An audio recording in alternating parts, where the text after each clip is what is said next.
बोले वृंदावन बिहारी लाल की जय। अब योगिनी एकादशी की कथा कहते हैं। धर्मराज युधिष्ठिर बोले, हे जनार्दन, अब आप कृपा करके आषाढ़ माह के कृष्ण पक्ष की एकादशी का नाम तथा महात्म्य क्या है सो सब वर्णन कीजिए।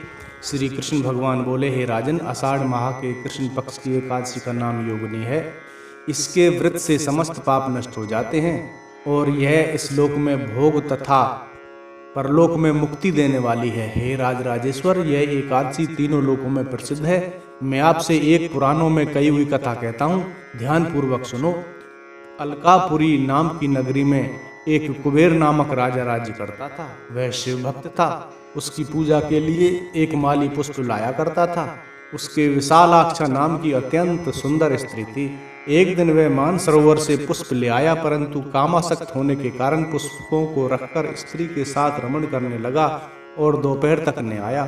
जब राजा कुबेर को उसकी राह देखते देखते दोपहर हो गई तो उसने क्रोधपूर्वक अपने सेवकों को आज्ञा दी कि तुम लोग जाकर हेममाली का पता लगाओ कि वह अभी तक पुष्प क्यों नहीं लाया है। जब यक्षों ने उसका पता लगा लिया तो कुबेर के पास आकर कहने लगे, हे राजन, यह माली अभी तक अपनी स्त्री के साथ रमण कर रहा है। यक्षों की इस बात को सुनकर कुबेर ने हेममाली को बुलाने की आज्ञा दी। हेममाली राजा कुबेर के सम्मुख डर से कपकपाता हुआ उपस्थित हुआ और प्रणाम किया। उसको देखकर राजा कुबेर को महान क्रोध आया। उसने कहा, हे पापी, महानीच कामी, तूने मेरे पूजनीय ईश्वरों के भी ईश्वर शिव जी का अनादर किया है। इससे मैं तुझे श्राप देता हूँ कि तू स्त्री का वियोग भोगेगा और मृत्युलोक में जाकर कोढ़ी होगा। कुबेर के श्राप के प्रभाव से वह उसी क्षण स्वर्ग से पृथ्वी पर जा गिरा और कोढ़ी हो गया।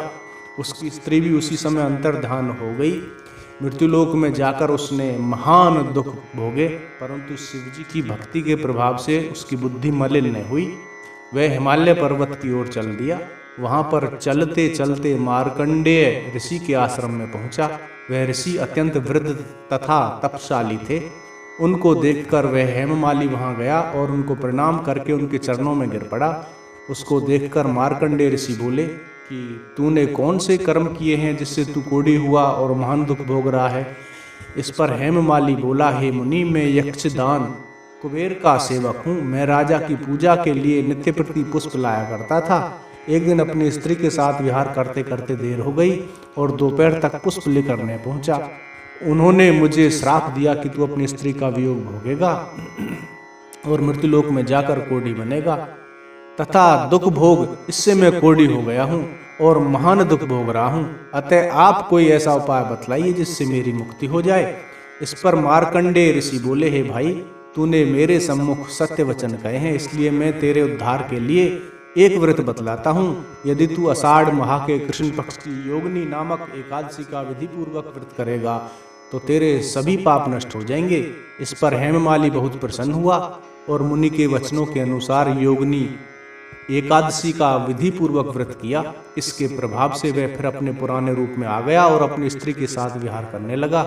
हे राजन, इस योगिनी की कथा का फल 88,000 ब्राह्मणों को भोजन कराने के बराबर है। इसके व्रत से समस्त पाप दूर हो जाते हैं और अंत में स्वर्ग मिलता है।